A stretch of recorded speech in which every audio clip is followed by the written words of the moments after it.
All year long, I was alone. But now, in just these few nights, it feels as though I have lived an entire lifetime. Petersburg. That strange time of year when the nights never fully fall.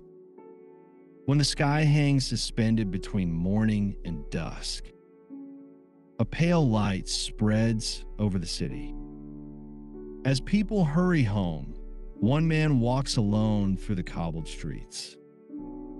He is nameless, a dreamer, withdrawn, a soul unnoticed by the world. By day, he disappears into the crowd. By night, he wanders the silent streets. No one waits for him at home. No one calls, no one asks after him. And yet, he seems to have made peace with his solitude. Perhaps even befriended it. He talks to the street lamps, gives names to the buildings, greets the bridges as if they were old companions. Perhaps I dream too much, he whispers to himself. But the real world is so cold. My dreams are the only place I can feel warmth. That night, he sets out walking once again, as is his habit. In the stillness of the white night, he listens to the echo of his own footsteps. And from deep within his heart rises a feeling, longing. Yet he cannot say what or whom he longs for. He stops on a bridge in the middle of the city. He gazes at the trembling lights upon the surface of the Neva River. It seems as though those lights reflect the faint glimmers of hope within him. Just then, from a distant corner, he hears a sound. A woman's voice, the sound of someone weeping. And in that very moment, the dreamer's world begins to change. For on these white nights, fate is finally reaching out to take the hand of a lonely man. At the end of the bridge, a young woman weeps. Her shoulders tremble, her face buried in her hands. The lonely man hesitates for a moment. Approaching strangers is not in his nature, yet in that instant, a voice within whispers, "Go, speak to her." He walks toward her slowly. The girl flinches, then lifts her face. Under the pale light, her eyes hold both fear and hope. The man speaks gently. "Excuse me, miss. May I help you?" She remains silent at first, then between sobs, she replies, "No, no one can help me." Even these words create a connection between them. For the first time, the lonely man listens not just to someone's words, but to their pain. He feels it. Her name is Nastenka, a young girl with a pure heart, living with her grandmother in modest circumstances. Her heart, too, is wrapped in loneliness, though her solitude has a different name, waiting. A year ago, she fell in love with a tenant who moved into the apartment below hers. Glances exchanged through windows, small smiles, silent greetings. And then one day he left, promising, "I will return in a year." Since that day, Nastenka comes to the same bridge every night, waiting for him. Perhaps he will return, she whispers, perhaps tomorrow, perhaps tonight. As the lonely man listens to her story, a strange ache stirs in his heart. He feels sorrow for Nastenka's suffering, yet also the warmth of simply speaking to someone, a warmth he has never known. They fall silent. Over the city, a white mist drifts. The pale light shimmers on the river. The distant clatter of horse-drawn carriages echoes softly. Everything makes that night unforgettable. Nastenka lifts her head and smiles. "You are a good person. Perhaps we could be friends." In that instant, the man's world shifts. He is no longer just a dreamer wandering the streets. He is someone who holds a place in another's life. His heart slowly begins to warm, almost without his noticing. Yes, he thinks, perhaps we could be friends, perhaps even more than that. The next night, the lonely man returns to the bridge. This time, he is not alone. When Nastenka sees him, she smiles, a smile that seems to illuminate even the pale lights of Petersburg. They begin to walk together through the silent streets of the city in those magical hours of the white nights. Nastenka speaks, telling him her dreams, her fears, her past. The narrator listens, absorbing each word. They laugh together, fall silent together. Even the quiet flows between them like its own language. "You know," Nastenka says, "sometimes I'm afraid to dream, because with each broken dream, something inside me disappears." The lonely man smiles faintly. "But there are some dreams," he says, "that are worth living, even if they never come true."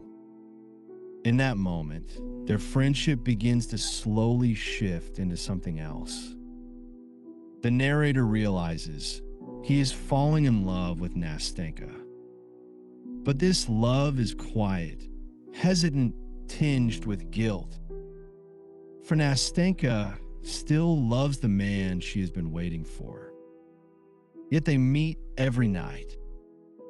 They speak of small things, a passing dog's glance, the sound of the wind. And the narrator quietly weaves his own feelings beneath every word. One night, Nastenka turns to him with a distant expression. "If he doesn't return, perhaps I could love you." Time seems to stop. The narrator's heart races. Blood rushes to his face, his lips tremble. But he only says softly, "I already love you." Nastenka is taken aback, remaining silent. Her eyes are full, yet she does not pull away. In that moment, there is neither love nor rejection, only a stillness, a hesitation. Both know this feeling must have an end, either in happiness or in heartbreak. When they part that night, Nastenka whispers, "Tomorrow, come tomorrow, and we will talk. Perhaps then everything will become clear." The lonely man returns home, his heart brimming with hope. Perhaps at last his solitude will end. Perhaps these white nights will stretch into an entire lifetime. But by morning, the sky is no longer white. A gray silence falls over the city. And deep down, he feels something is about to change. Morning comes. The sky has lost its old pale light. A gentle rain falls over the city, and the silence feels heavier. The narrator walks toward the bridge, his heart like a child's heart, pure, fragile, brimming with hope. She had promised him, "Come tomorrow." And he had spent the entire day living in the thought of that tomorrow. Now he stands at the end of the bridge looking around. But Nastenka is nowhere to be seen. Minutes pass, hours flow. Raindrops fall slowly on his face as he whispers to himself. Perhaps she will not come. Perhaps nothing will ever be the same again. Then, from a distance, a silhouette appears. It is Nastenka.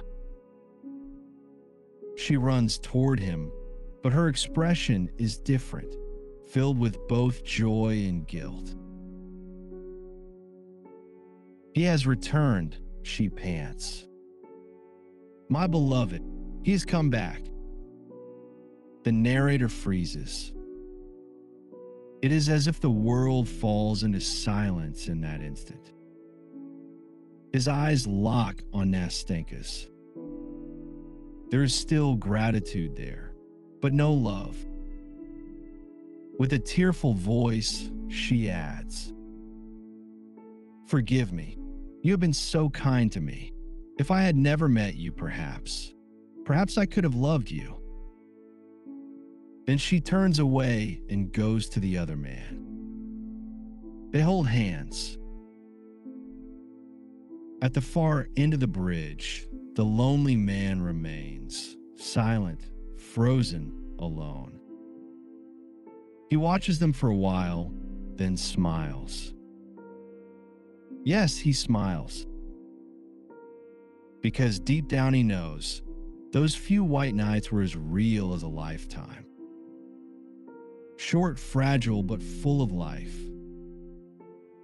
Happiness was brief, he thinks, but I am grateful nonetheless.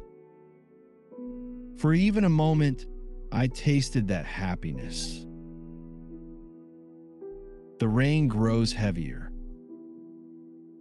The lights reflected on the Neva River begin to fade one by one. The lonely man lifts his head to the sky. And one last time, he whispers to himself, "Ah, those beautiful white nights. They have passed. But I will not forget them. For there, in those few nights, my heart truly lived for the first time." The camera slowly pulls back. The street lamps begin to go out. Darkness falls over the city once more. Yet somewhere in that darkness, a faint white light still glimmers. And that light, like hope within the human heart, even if it fades, it never disappears completely.